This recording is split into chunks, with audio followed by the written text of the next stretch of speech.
Right. Okay. So good morning, everyone. As we all know that I'm going to be talking about the subject of torts today. I hope I'm audible to everyone. Right. So it's a 40 minutes lecture, and because we have a time frame of 40 minutes, we're going to touch upon all the major concepts briefly. All right. Beginning with the meaning of a tort. All right. Now, tort, I am assuming a lot of you know, it is derived from the Latin word tortum, all right, which means twisted. Now, if you try and understand what a tort is very basically or in layman language, it simply means that it is an act which is wrong, all right, and it is going to invite a certain form of legal liability for the person who has committed the act. So it's not just any act that you have committed and, it's not something which is excusable. You are going to be held liable for it, right? Now, wrongs under law are mostly divided into the civil and the criminal category. So you have civil wrongs and you have criminal wrongs. In the case of a tort falls under the category of a civil wrong. It does not fall under the category of crimes because a crime is more grave, but a tort is not as grave when you compare it to a crime. Okay, that is the first thing.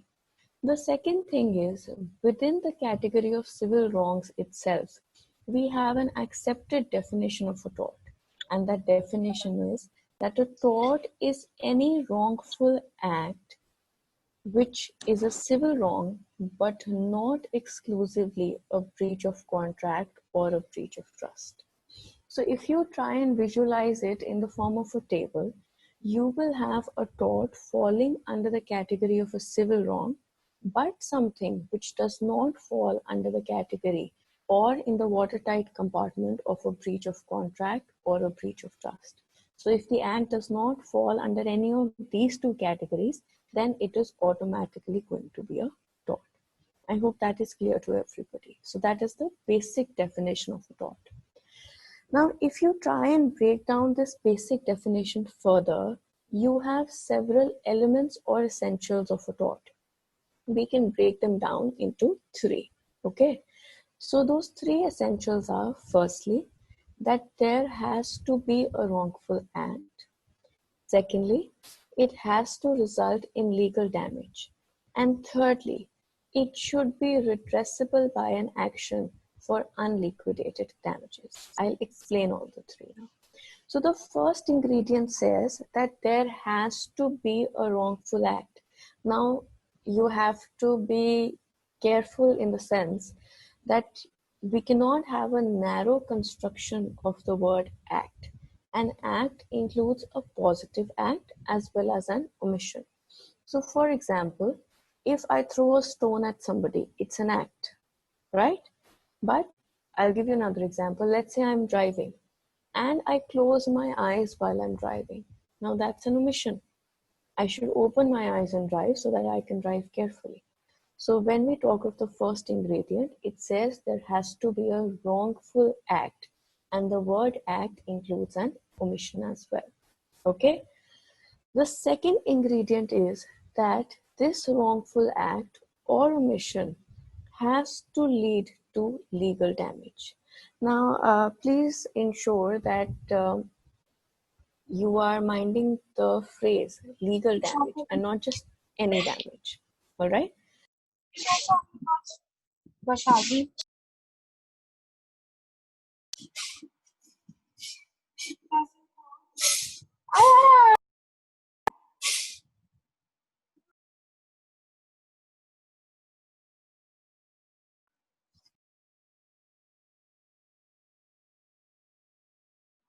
Ma'am, please unmute yourself. You have been muted by mistake, I guess.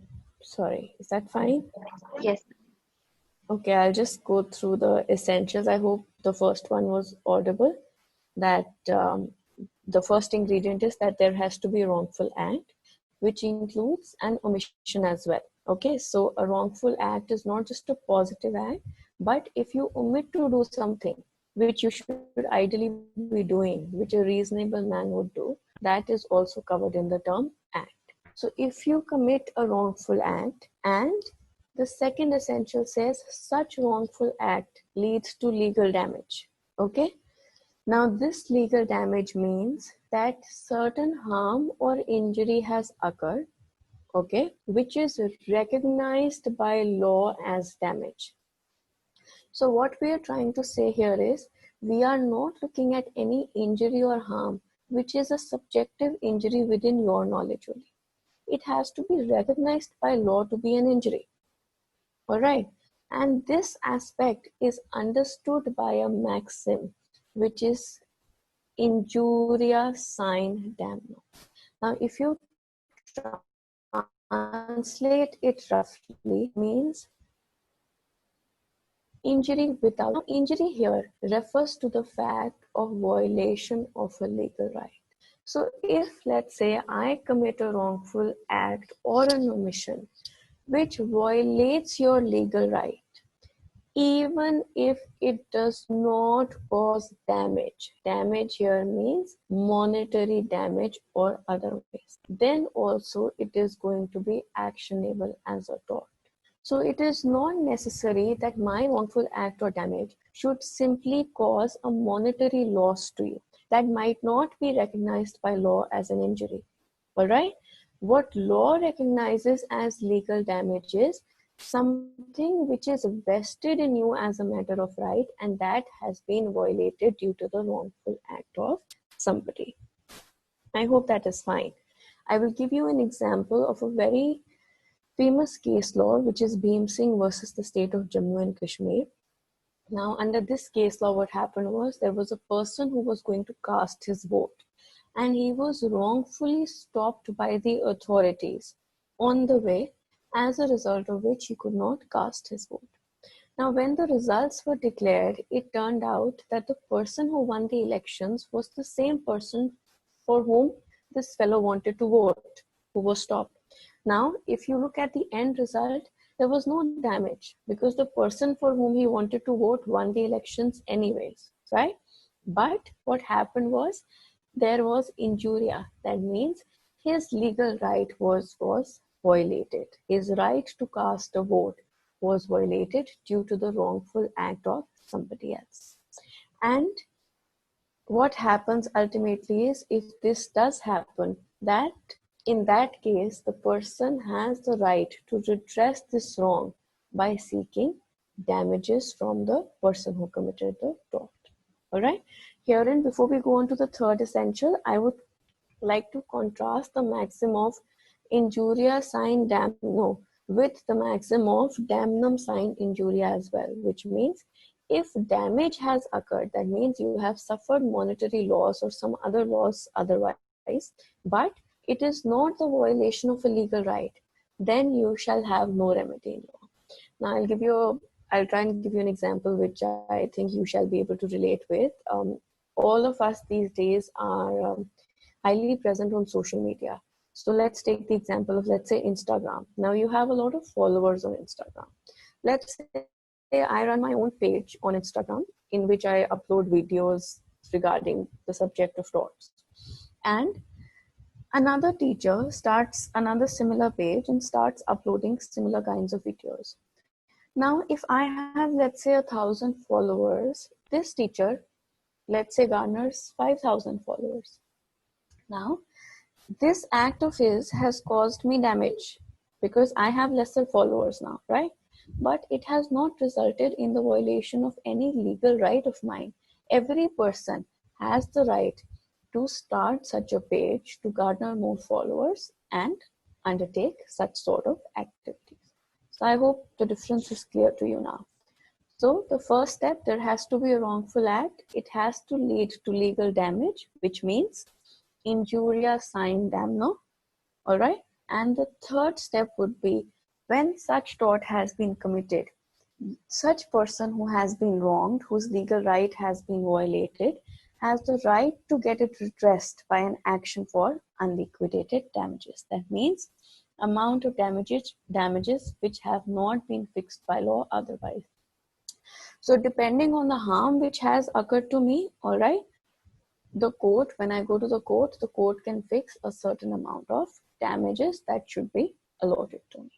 So that is the first part as far as a tort is concerned. That is the basic understanding. Now, another question which usually arises when it comes to tort is the question whether it is the law of tort or it is the law of torts. Now, there are two theories regarding this. One theory says that it is the law of tort without an S. Another says it is the law of torts. It was developed by various thinkers over time. And the thinker who propounded that it is the law of torts went by the name of Salmond. And he explained it with the help of a theory which we call as the pigeonhole theory. All right. Now, under the pigeonhole theory, he said that we have to imagine that there is a pigeonhole with specific compartments.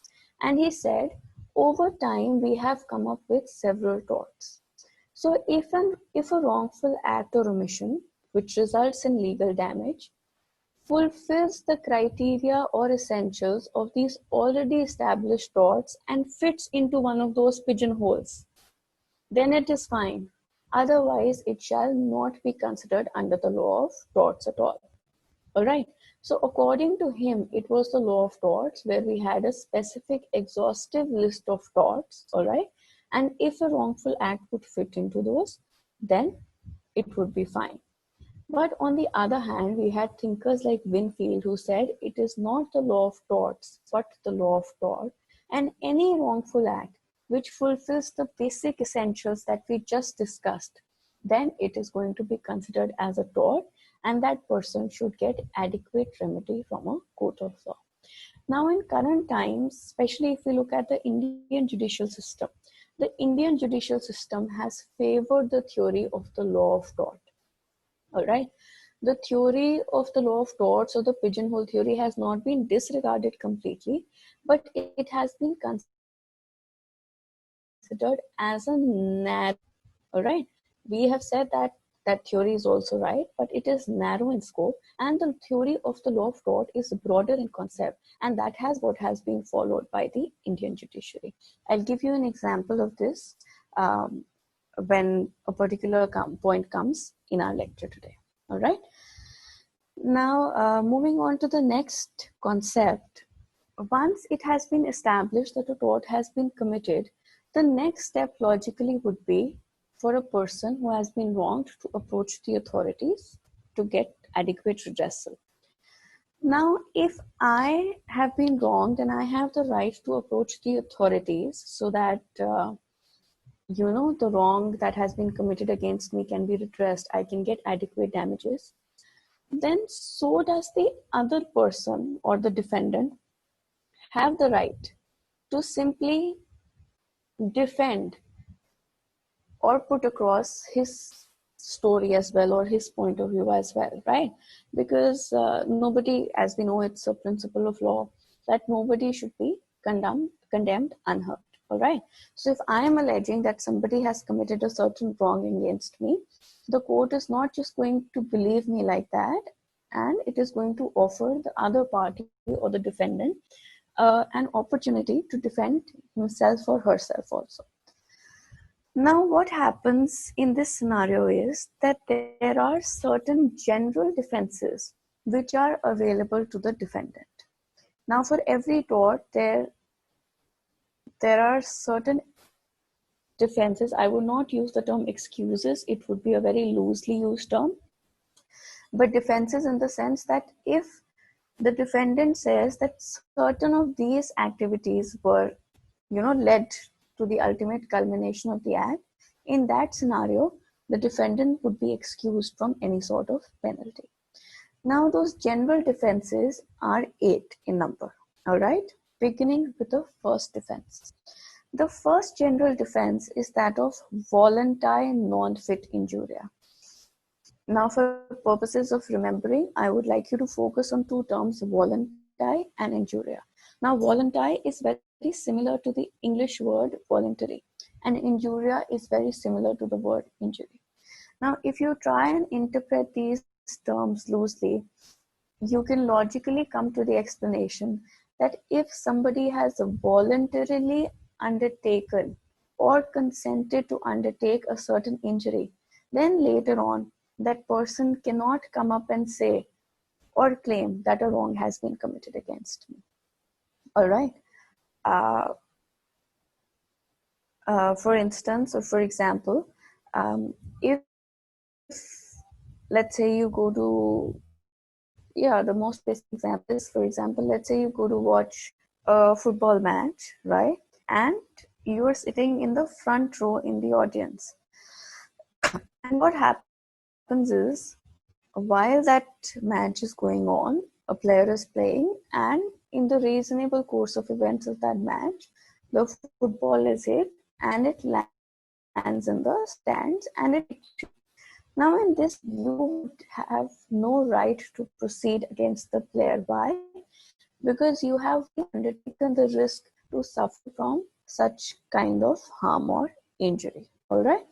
So that is the first general defense. Now, this general defense is subject to one exception, and that exception is that of a rescue case.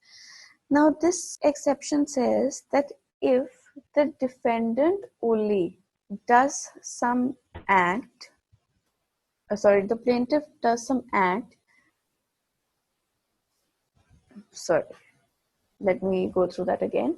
A rescue case says that if a plaintiff voluntarily takes some risk, all right, but that risk had to be undertaken because of an act which caused danger due to the wrongful act of the defendant only. All right, I'll try and explain this with the help of an example. Let's say I'm driving a car. I park my car on a hill slope which is steep, all right, and I see something. I get off my car. I leave the key inside. I fail to pull the handbrake and I step outside the car. Now, somebody else is standing nearby. Over a passage of time, what happens is, because I did not pull the handbrake and the area is steep, my car starts rolling. Okay? Some bystander sees that. He sees that if he does not stop the car, it is going to hit somebody else on the road, some pedestrian, and going to cause harm to them. Now, if the plaintiff steps in, tries to stop the car, and gets injured, all right, he will have every right to go to the court. But I will not have the right, me being the defendant, I will not have the right to say that the plaintiff undertook the risk voluntarily. I cannot say that he saw that the car is moving and he stepped in front of the car out of his own risk. He volunteered to take the risk. Why cannot I say that? Because that dangerous situation was created by my wrongful act. All right, so that qualifies as a rescue case. That is the only situation wherein I cannot try and avail the general defense of voluntary non-fit injuria. Otherwise, I can try and avail this defense. All right, I hope the first general defense is clear. Now, moving to the next general defense, the next general defense is plaintiff the wrongdoer. Now, it is a general principle of law that you cannot try and take advantage of your own wrong. All right. So, if the plaintiff himself undertakes or does some activity which is wrong, he later on cannot try and get relief from the defendant. Now, again, I'll try and explain this with the help of an example. Let's say without your permission, I step into your house by climbing over a wall. All right. So, in legal language, this is known as trespass. So, let's say I barge into your house like that without your consent. Okay. And what you have done is, to prevent people from stepping into your house like that, with the boundary wall on the inside, you have placed certain shards of glass so that if anybody does that, he is going to get injured mildly and he might retreat. Now, I do that, I get injured. Now, I cannot go to court and say that, see, because of your wrongful act, you placed glass to stop people from entering your house wrongfully. I got injured, so I should get some remedy. I cannot do that. Why? Because I am the wrongdoer myself. I stepped into your house without consent from your side. But again, any step that you take to defend your property or your person has to be reasonable. But I don't know how many students here have already studied tort, but there is a very famous case law of Cherubin Gregory versus the state of Bihar, where a person, to protect his property from trespassers, what he did was he put an electric wire in the vicinity. So when one day a person trespassed into his property,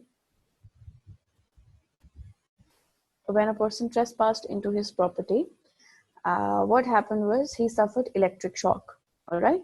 And as a result of that, the person died. Now, when the plaintiff's family went to court, the defendant said that the plaintiff was the wrongdoer. He trespassed. He came into my property without my permission, right?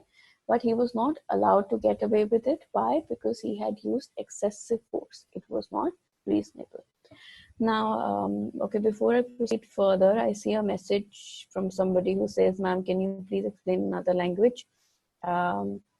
I believe the medium for this lecture was English. Anyhow, if someone has a problem understanding a specific point, please let me know. I can explain that particular point again in maybe Hindi. All right, anyhow.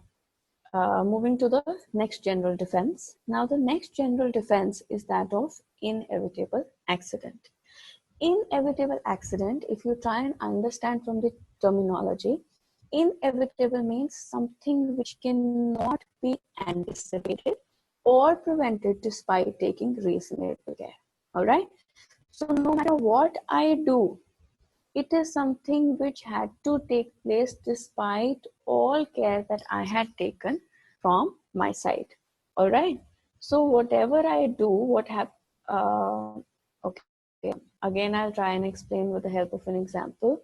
Let's say I'm driving at a moderate speed of, let's say, 30 kilometers per hour. I have a valid driving license. I'm extremely sober.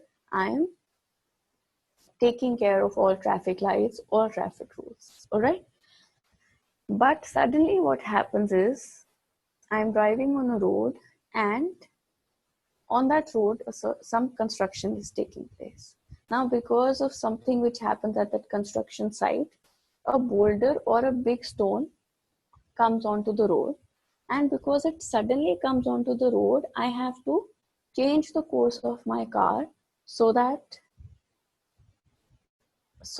what happens is that I don't hit into the boulder and my car doesn't get damaged and I can save my life.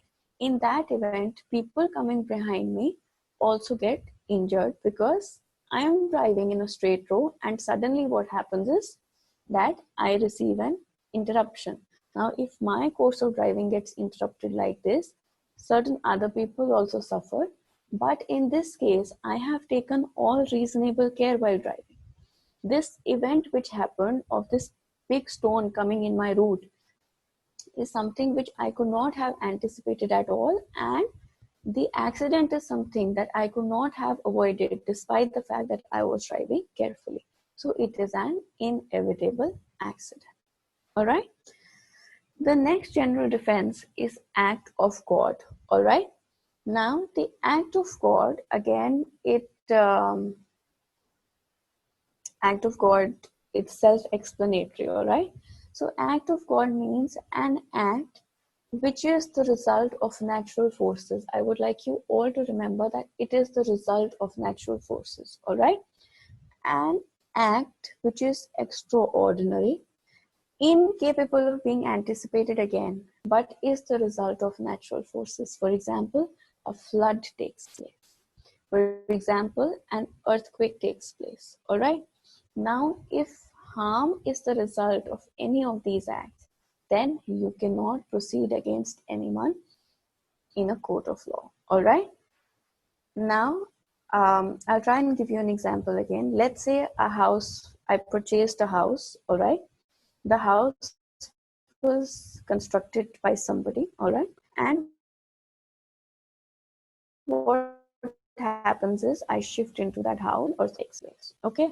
Now, when an earthquake takes place, the building crumbles. Okay. Now, when this building crumbles, I cannot go to court against the person who constructed my property. All right. Why? Because this harm had occurred because of an act of God. It was an inevitable act which occurred due to natural forces. Is that fine? Clear to everyone? All right. Now, you have to... All right, I'll take everyone's queries at the end, please. All right. All right. So what you have to remember in the case of act of God is that in the case of act of God, the harm occurs due to the occurrence of natural forces and not man-made forces. Now coming to the next general defense. The next general defense is that of private defense.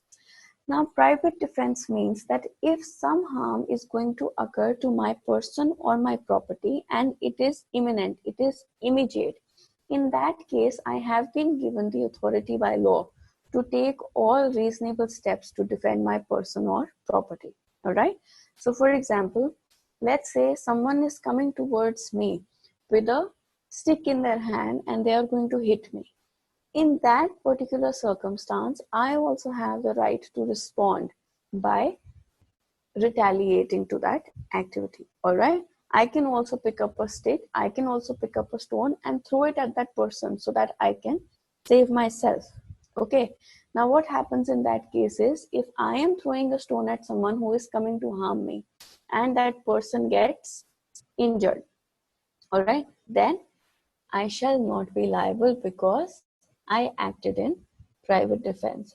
Now, I'm just addressing one question which has come up, which says that can coronavirus situation be termed as an act of God? No, it can't be termed as an act of God because it is not the result of natural forces. It is something which is man-made as per the knowledge which is available to us at this point of time.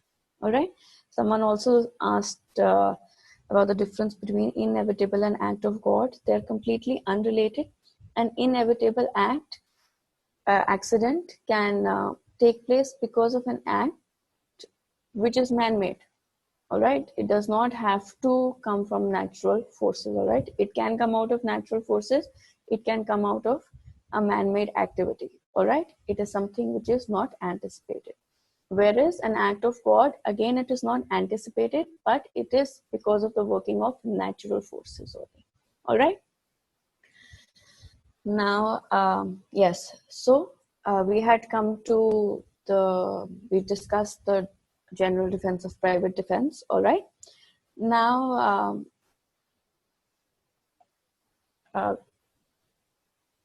right. So coming to the next general defense.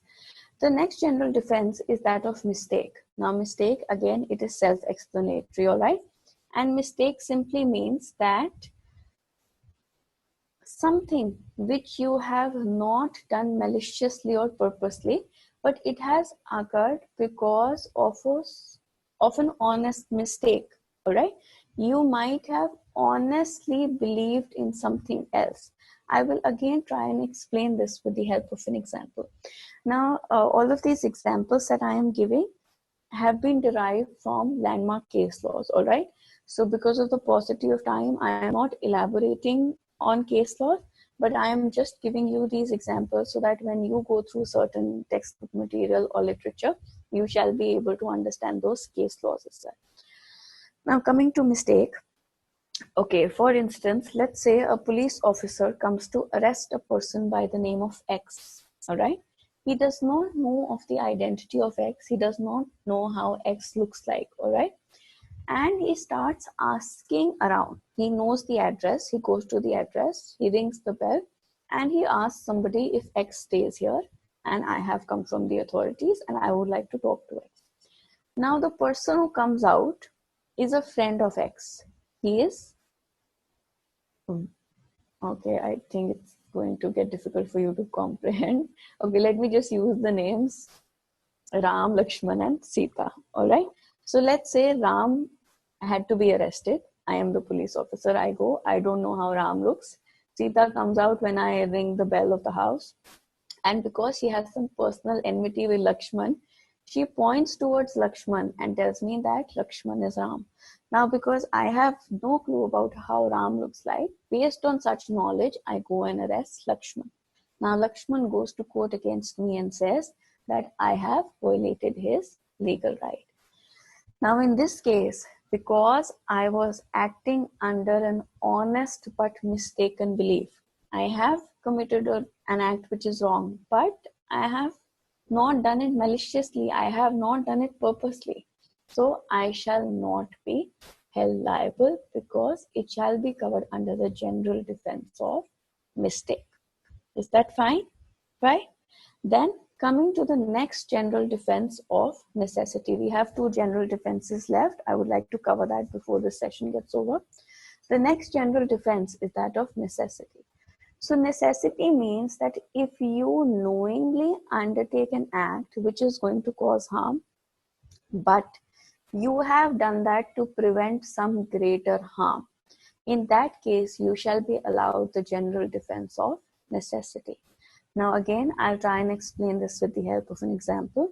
Let's say you are on a ship, all right, and that ship is going to drown. So what happens is the captain throws off all luggage from the ship so that the ship becomes light. Now he is knowingly causing damage. He is throwing off material things out of the ship, but he is doing that so that human life can be saved. All right. So in that case, if somebody goes to court against him, he shall be allowed to take the defense of necessity. All right. So you are knowingly undertaking certain harm, but to prevent greater evil. And the last general defense is that of statutory authority. Statutory authority means if an act has been undertaken under the authority of a statute or of a law, in that case, you cannot proceed against that person or that officer. Okay. Okay. For instance, in these times of COVID only, a lockdown had been put in place where timings had been stated by the government that nobody can step out of their houses after so and so time. Now, if a person steps out and he was apprehended by the authorities, that person cannot go to court and say that my freedom of movement had been restricted or my right to life has been affected. Why? Because if the police officers were sending them home, it was because there was a statutory authority behind that. There was a law, there was a statute which had been put in place under which they had undertaken or curb that legal right of yours. So that is the last general defense, that if certain act has been committed, and it results in violation of a certain right of yours, but it has been done under authority from law, then you cannot proceed to court against that. I hope that is fine. That is all as far as the general defenses available. In case of torts, there is a question here, ma'am, are these defenses available to cases other than tort? I don't think that is the scope of this lecture right now. As far as tort is concerned, these are the general defenses which are available. In case of crimes, you have other defenses which are available to you. So 30 seconds left in this session, and then I think we can rejoin and move forward, wherein I shall be discussing the question of liability.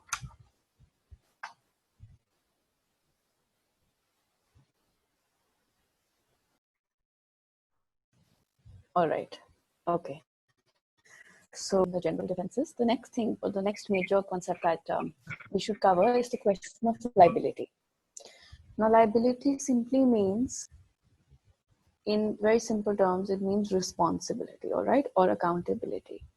Now, as a general rule, a person is liable for his or her own actions, all right? Now, if I commit an accident or if I commit a wrong, I should be the one who should be liable for my acts. That is the general rule as far as a tort or anything in life is concerned, all right? Tort, civil wrong, crime, anything. But when we delve into the field of tort further, we realize that there are three kinds of liabilities under tort, right? So there is vicarious liability, strict liability, and absolute liability. Now, vicarious liability is an exception to the general rule of liability that a person shall be liable for his or her own acts, all right? Now, how are you going to be liable for the act of another person? There are three situations. Those three situations are that there is going to be liability of a principal for the acts of his agent, first. Second, liability of a master for his servant. And third, liability of a person for the acts of or an employer for the acts of an independent contractor. Now I'll go through these one by one. The first factum of vicarious liability is when a principal is liable for the acts of an agent. Now, why is a principal liable for the acts of an agent is because when you appoint somebody as your agent, or in the concept of agency, you are authorizing someone to act on your behalf. Okay, so if I have a company and I send one of my employees to go and crack a deal with somebody, I am making that person my agent. I am authorizing that person to represent me in front of somebody else. And if in the course of that duty, please, this is very important, the agent has to be acting in the course of duty, not otherwise. I am not responsible for every act that he does in his life.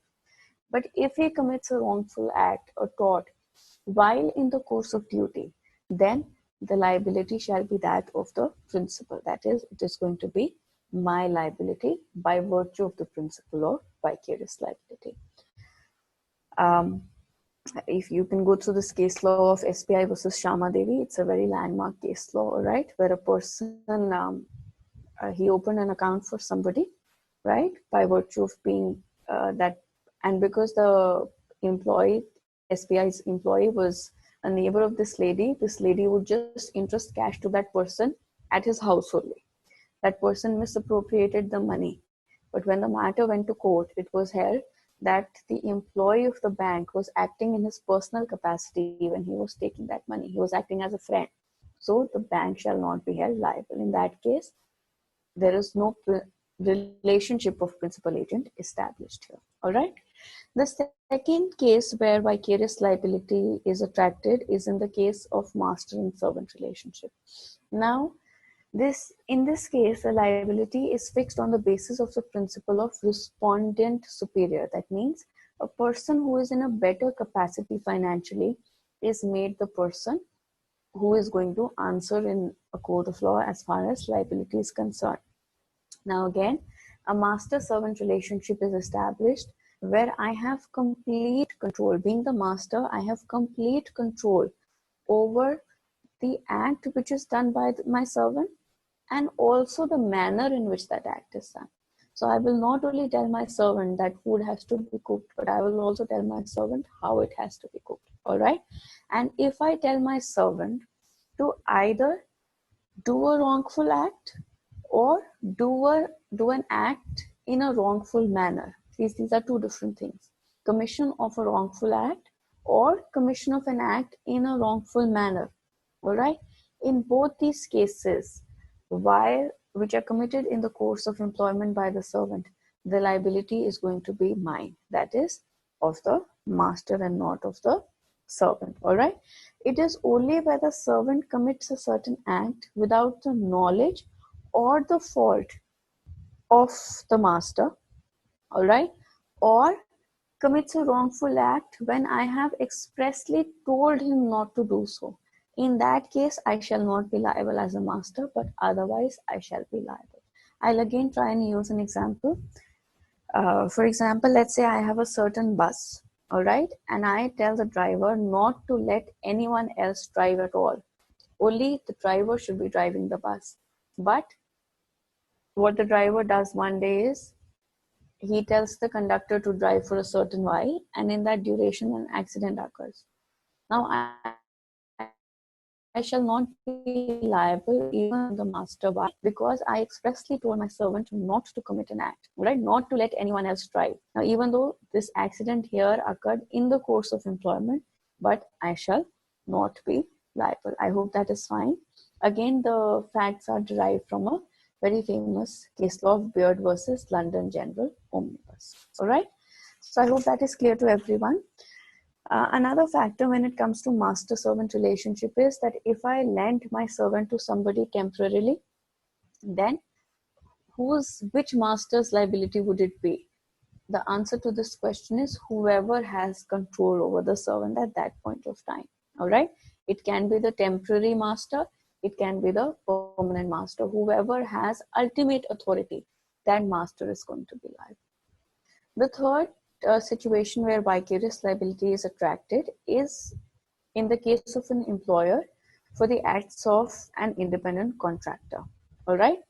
And I would like you to understand the difference between a servant and an independent contractor. In the case of a servant, you are not only directing the servant what act has to be done, but you are also uh, controlling the method or the manner in which that work has to be done.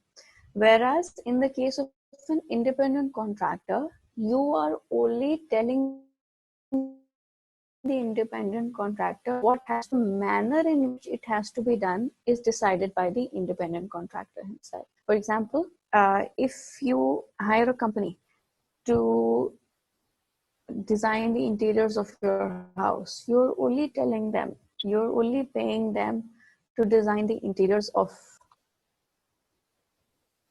the house. How it has to be done is up to the contractor only. All right. Now, generally, the general rule is that a person or an employer shall not be liable for the acts of an independent contractor. All right.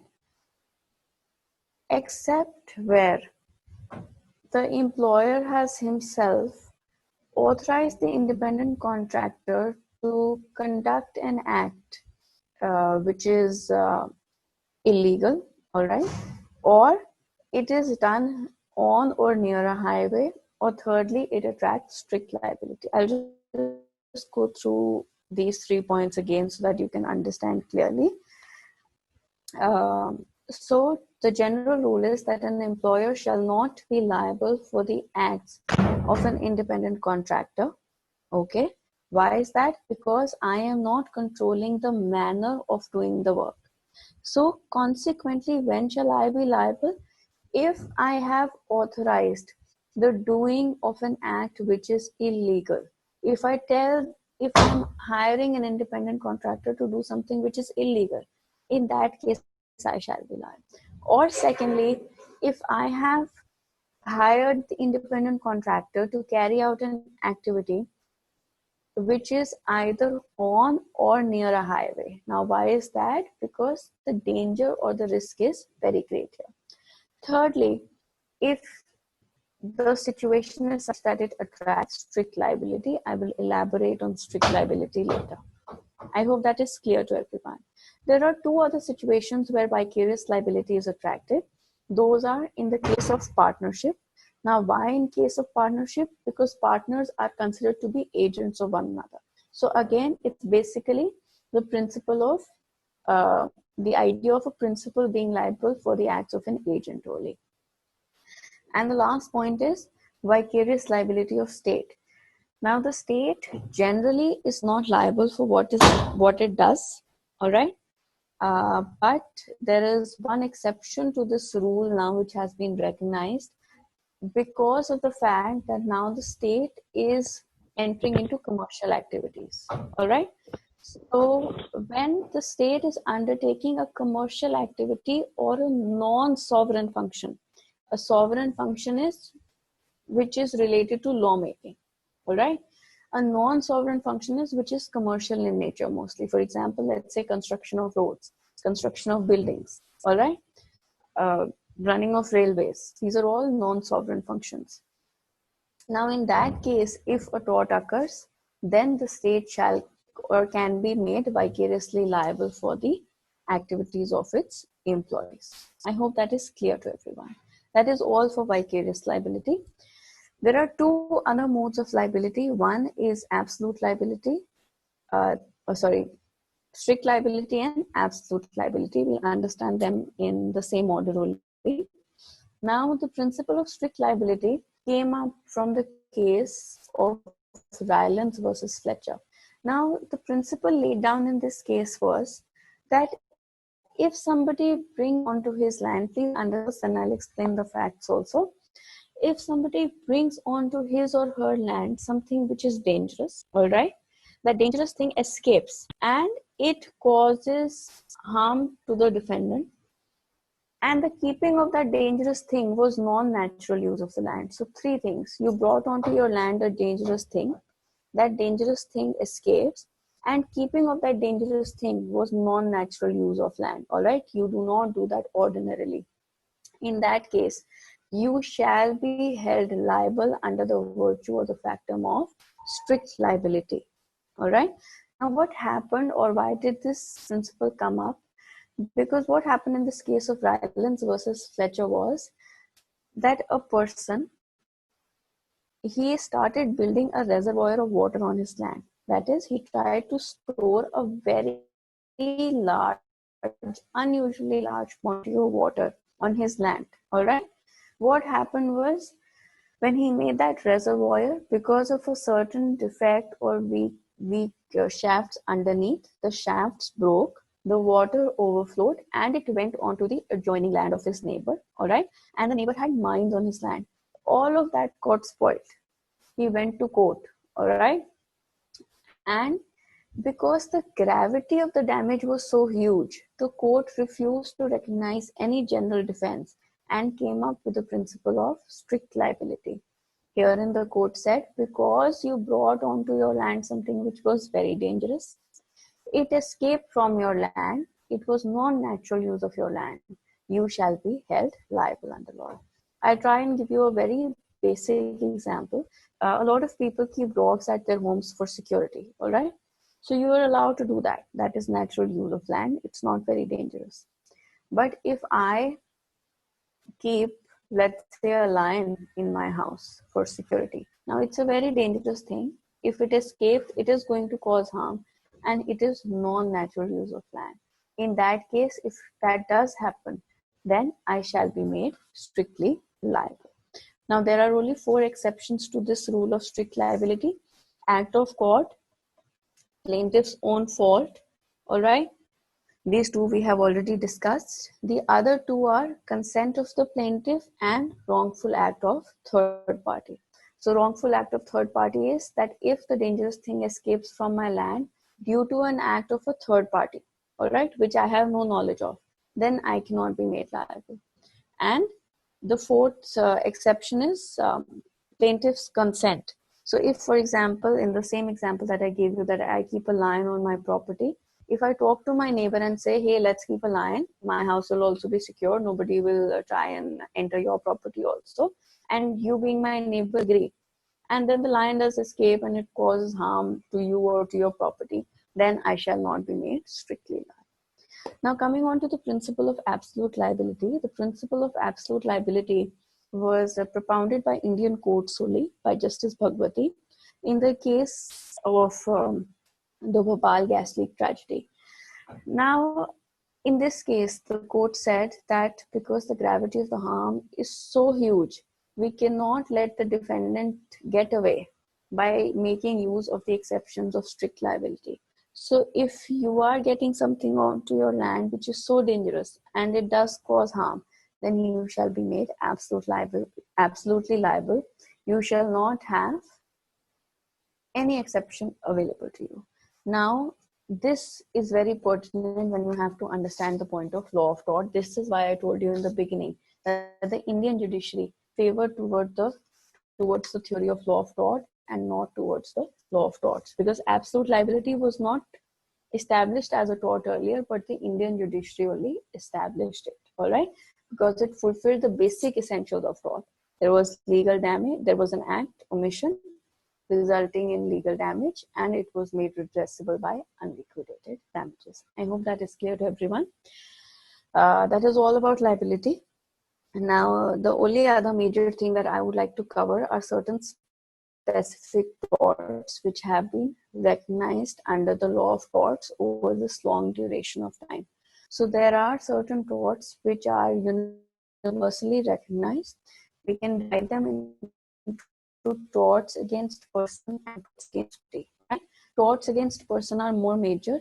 These include assault, battery, defamation, negligence, and nuisance. All right, so I will go through over these briefly. Now, assault and battery you need to understand together.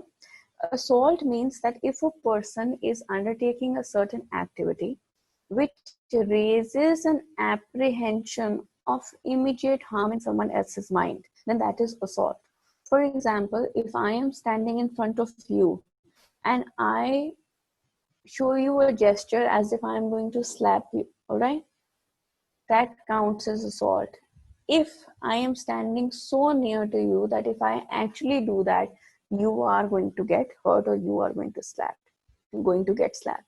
If I show you a gesture of a slap from here during this lecture, it will not count as assault because I cannot go through the video and slap you. So that is not assault. Assault is only when the danger is very real. All right. It actually raises an apprehension in a person's mind that this person, if he wants, he can harm. So that is assault. Battery is when that assault actually culminates into successful harm. So for example, if I am standing in front of you, very near to you, half arm distance, I show you, I gesture as if I'm going to slap you. All right. Now till the time my hand does not hit you, it's assault only. But the moment my hand touches you, it translates into battery. All right. So battery simply means it simply means causing of harm which is unlawful and which is without the consent of the other person. So that is battery. All right. So you always have to understand assault and battery very closely. The next tort is that of defamation. Now, defamation, I'm sure you hear a lot about defamation over the news. And defamation simply means that you are doing something to injure somebody else's reputation. All right. So if I am, let's say I talk about a person A and I speak ill of that person A to person B, that counts as defamation because I am in the mind of B lowering what he thinks of A. All right, I'll try and explain that again. Defamation simply means that if you are trying and harming a certain image of a person that is held by the public without any lawful cause, that results in defamation. So if I say to Ram that Lakshman is a thief, that will count as defamation. Even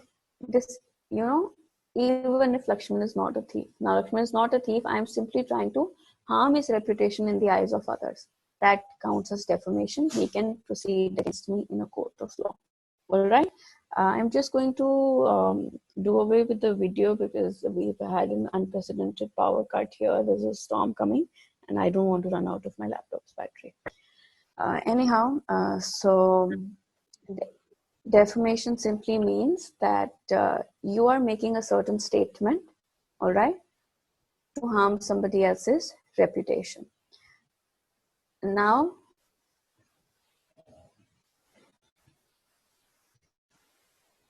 I can start the video, but my laptop just ran out of battery. That's why I wanted to do away with the video. An unprecedented storm coming where I'm living right now. So, yeah. So if you try to write down the essentials are a statement must be made. It has to affect the reputation of a person in the minds of the right-thinking members of society, and it has to be published. That means people should hear it. I should not just go to Ram and say, see Ram, I think you are a thief. No, somebody else other than Ram needs to hear that. All right. Now, certain defenses are available in this case. The defenses are if the statement is a truth. If Ram is a thief and I say Ram is a thief, then I am not liable for defamation. All right. Secondly, if I make a fair or bona fide comment. Okay, for example, I am giving you this lecture, and after listening to my lecture, you talk to your friend and you say that the lecture was not good and I am sure the teacher is not very qualified. That's a fair comment. You heard me. You developed a certain, image about me based on my lecture. It's a fair comment. But if you do that before listening to my lecture, if before listening to my lecture you say, I don't think, the lecture is going to be good because the teacher isn't good only, right? So you haven't heard me, you know about me, and you make a certain comment about me, then that is not fair or a bona fide comment. The third exception is that of privilege. Now, privilege is absolute, for example, which is available to parliamentarians. They can talk about other people within the parliament, Lok Sabha or the Rajya Sabha. Nobody can speak against them. Or a qualified privilege. Qualified is when I have trust in a matter and then I make a comment. Again, I'm going to use an example. For example, let's say I run a shop, all right, and I tell my employer that, see, I am going from the shop, but if Ram comes to the shop to purchase something, don't give him anything on credit because he's not going to pay, all right? Now, again, that is not defaming somebody.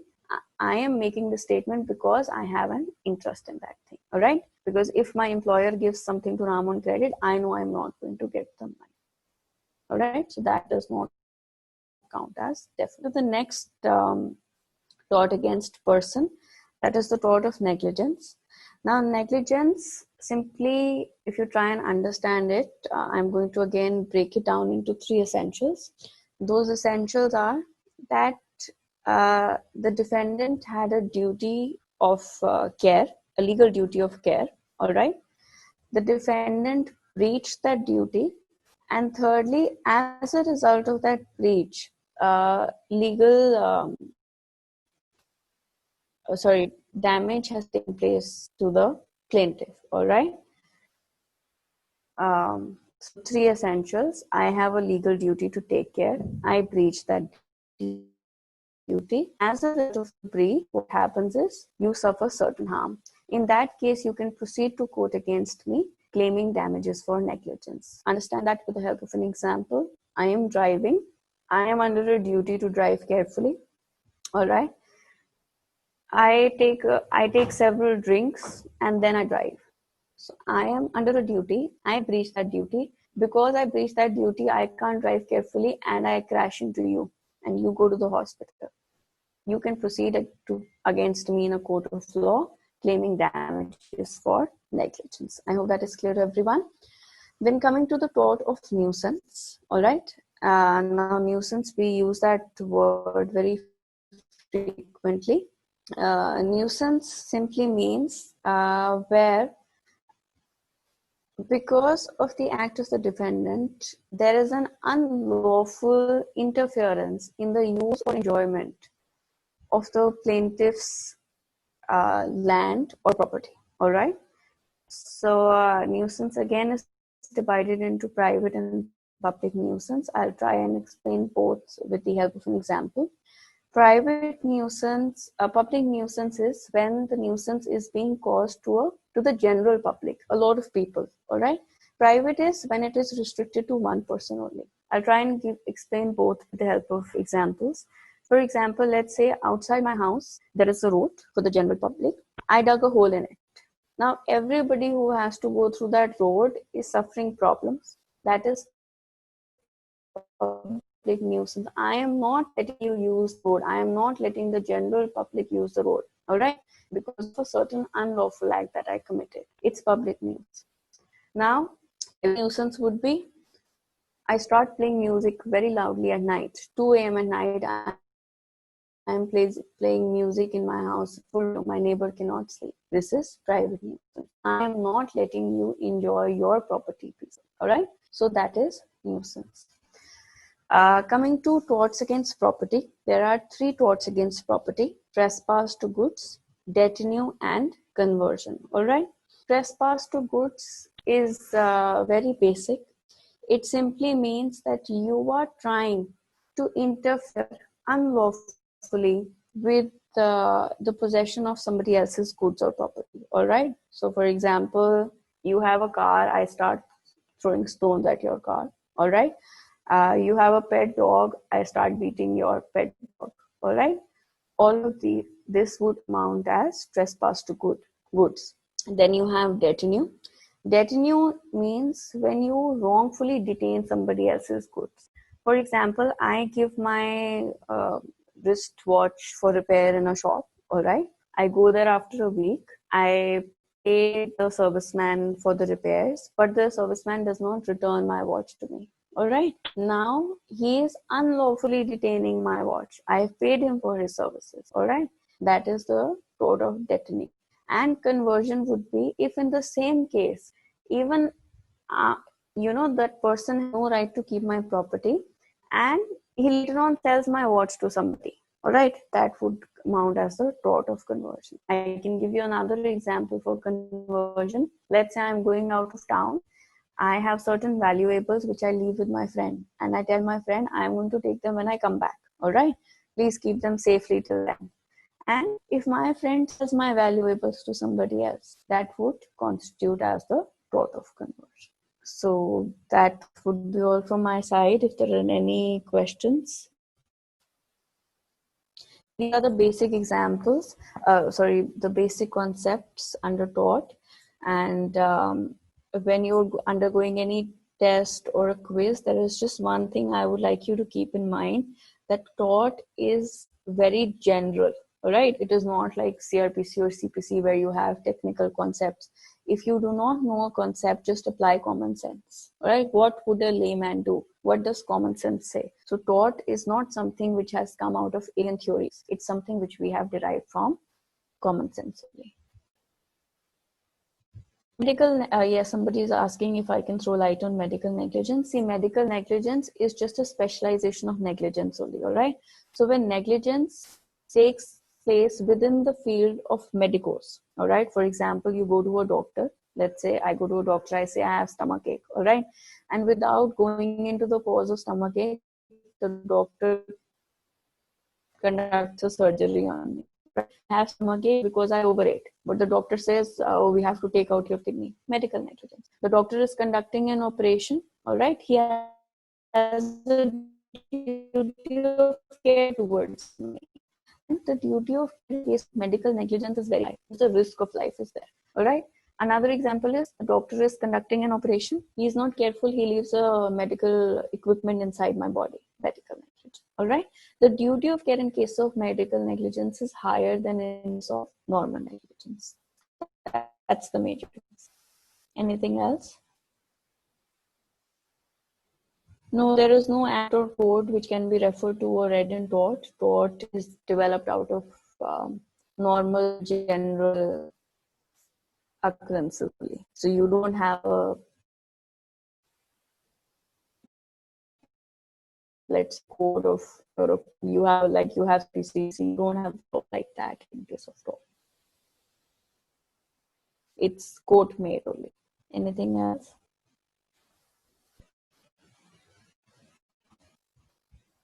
Okay, so I'm not receiving any other question. Is there anyone else? Any other doubt?